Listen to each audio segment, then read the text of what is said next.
Já vás zdravím, přátelé. Tak chtěl bych udělat video jako recenzi na ventilátor značky Gemi. Je to odtahový ventilátor do komína. Vybral jsem si, zvolil jsem variantu Neres do tuším 700 stupňů a s výkonem 3800 kubíků za hodinu, což je nějaký kubík za vteřinu při maximálním výkonu.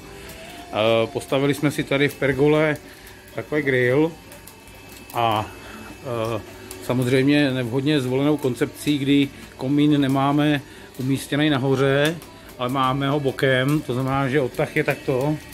Jo, jsme měli problémy se zakouřením a i přesto, že jsme tady teda ještě umístili takovýhle plech, tak ty problémy neustále byly a proto jsme hledali nějaké řešení a našli jsme řešení ve ventilátoru odtahu z plodin značky Gemi. Je to italský výrobce. Vypadá to takhle. Jo, funguje to perfektně.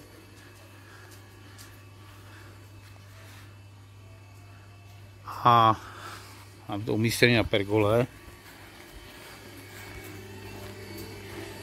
A v tuto chvíli, když vypnu vypínač, vypnu ventilátor odtahový,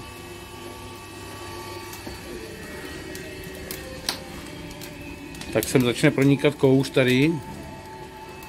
Jo, ale stačí, aby to bylo na jedničku. A teďka jsem přiložil, takže na dvojku. Jo. A je to úplně minimální a opravdu to táhne a funguje to. Takže za mě dobrý řešení. Ventilátor je kvalitní, nerezový a splňuje ten účel, který jsme měli. Tady je vidět ještě, jak to bylo černý, když jsme topili bez ventilátorů. Teďka nahoře jsme to potom vymalovali, teda samozřejmě ještě, a teďka to je normálně čistý, netknutý, bílý, jo, takže super, za nás super. Jo, jinak naše posezení vypadá takto, jo, v pergole.